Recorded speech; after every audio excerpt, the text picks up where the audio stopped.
मीराबाई कैसे बनी कृष्ण भक्त। आइए जानते हैं मीरा कैसे हुई कृष्ण के प्रेम में लीन। भगवान श्री कृष्ण के भक्तों में सर्वोच्च स्थान मीराबाई का है। मीराबाई ने स्वयं को पूरी तरह से कृष्ण भक्ति में लीन कर लिया था।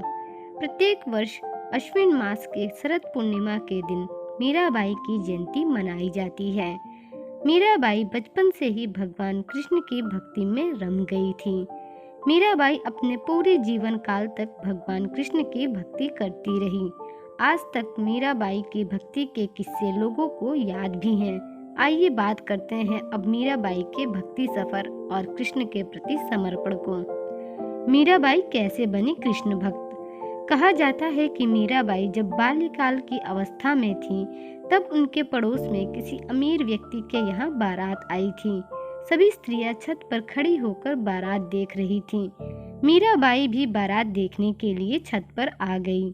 बारात को देखकर मीरा ने जब अपनी माता से पूछा कि मेरा दूल्हा कौन है, तब इस पर मीराबाई की माता ने मजाक में ही भगवान श्री कृष्ण की मूर्ति की तरफ इशारा करते हुए कह दिया था कि यही तुम्हारे पति हैं। अपनी माँ की इस बात को मीराबाई ने एक गांठ की तरह मन में समा लिया और वे तभी से कृष्ण को ही अपना पति मानने लगी। जानते हैं मीराबाई का जीवन कैसा रहा। मीराबाई अपने पिता रतन सिंह की एकमात्र संतान थी। मीराबाई जब छोटी थी उसी समय उनकी मां का देहांत हो गया था। इसके बाद उनके दादाजी उन्हें मेड़ता ले आए और यहीं पर मीराबाई का पालन पोषण हुआ।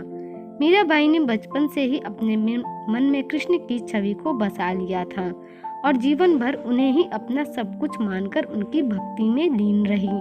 मीराबाई ने कृष्ण को ही अपने पति के रूप में स्वीकार कर लिया था, इसलिए वे विवाह भी नहीं करना चाहती थी। फिर भी उनकी इच्छा के विरुद्ध राजकुमार भोजराज के साथ उनका विवाह कर दिया गया। जब पति की मृत्यु हुई तो मीरा की कृष्ण के प्रति भक्ति और ज्यादा बढ़ गई। मीराबाई के विवाह के कुछ समय बाद ही उनके पति का देहांत हो गया था, जिसके बाद वे और भी ज्यादा कृष्ण भक्ति में लीन हो गई। कहा जाता है कि उस समय लोगों ने मीराबाई को उनके पति के साथ सती करना चाहा था, लेकिन वे इसके लिए नहीं मानी थी, क्योंकि असल में वे कृष्ण को ही अपना पति मानती थी। यह भी कहा जाता है कि इसी कारण उन्होंने अपना श्रृंगार भी नहीं उतारा था, पति के मृत्यु के बाद भी।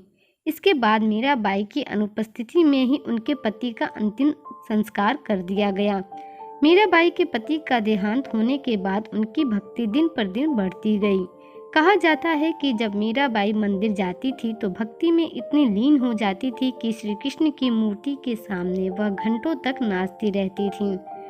मीराबाई की कृष्ण के प्रति इतनी भक्ति उनके ससुराल वाले को बिल्कुल भी अच्छी नहीं लगती थी, इसलिए उनके ससुराल वालों ने उन्हें कई बार मारने की कोशिश भी की, कभी विष देकर तो कभी जहरीले सांप भेजकर। लेकिन कई प्रयास करने के बावजूद भी श्री कृष्ण की कृपा से मीराबाई को कुछ नहीं हुआ। कई बार जब मीराबाई के मारने का प्रयास किया गया तो वह वृंदावन चली गई। कुछ समय वहां रहने के बाद फिर वह वहां से द्वारिका चली आई थी। इसके बाद वह साधु संतों के साथ रहकर हमेशा कृष्ण की भक्ति में रमी रही।